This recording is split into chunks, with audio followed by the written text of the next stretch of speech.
ઝેનોપસની નવીન પદ્ય પ્રસ્તુતિ જ્ઞાનપીઠ પુરસ્કૃત હિન્દી કવિ કેદારનાથ સિંહના હિન્દી કાવ્ય સંગ્રહ યહાં સે દેખોનો દક્ષા પટેલ દ્વારા ગુજરાતીમાં અનુદિત કાવ્ય સંગ્રહ અહીંથી જુઓ.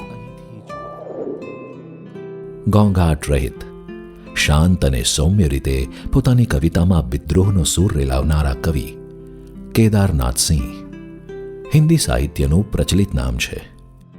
આપણી આસપાસ દેખાતી તમામ વસ્તુઓ અને પાત્રો કેદારનાથજીના કાવ્યોનો સ્રોત બને છે. ઘરે કામ કરવા આવતો ગામડિયો મજૂર અને તેનું મૌન કવિને આકુળ વ્યાકુળ કરી મૂકે છે. ફળિયામાં પડી રહેલી ભંગાર ટ્રક ઉપર ચોમાસામાં ઉગી નીકળતી કૂંપળો અને વેલ તેમની અભિવ્યક્તિનું સરનામું બને છે.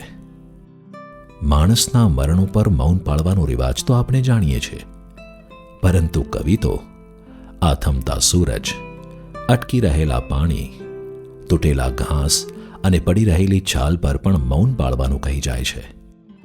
જીવન સફર દરમિયાન જોયેલા ભીમબેટકાના ગુફાચિત્રો, પડરૌના બજારોમાં મળેલા વ્યક્તિ કે ટ્રેનમાં મળેલ પરસેવાથી તરબતર કોઈ અજ્ઞાત જણ પણ કવિને કવિતા લખવા પ્રેરે છે.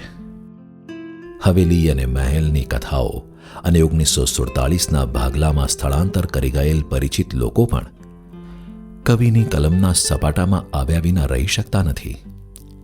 જીવનની પ્રત્યેક ક્ષણમાંથી કવિતા શોધી લેતા કેદારનાથ સિંહની કવિતાઓમાં સંવેદનાઓની સાથે સાથે ગૂઢ વિચારબોધ પણ રહેલો છે. તેમના સુપ્રસિદ્ધ કાવ્ય સંગ્રહ યહાં સે દેખોનો દક્ષા પટેલ દ્વારા પ્રવાહી શૈલીમાં થયેલો ગુજરાતી અનુવાદ વાચકોને હિન્દી સાહિત્યના આધુનિક અને મહત્વના કવિનો સુપેરે પરિચય કરાવશે અને તેમના કાવ્યોથી તરબતર કરી મૂકશે. અહીંથી જુઓ નેશન વાઇડ ફ્રી શિપિંગ સાથે ઘેર બેઠા મેળવવા www.zenopus.in. ઓનલાઈન શોપિંગ માટે એમેઝોન અથવા તમારા નજીકના બુક સ્ટોરનો સંપર્ક કરો. સાથે ઝેનોપસના ફેસબુક અને ઇન્સ્ટાગ્રામ પેજને ફોલો કરો અને નવા પ્રકાશિત પુસ્તકોની માહિતી મેળવો.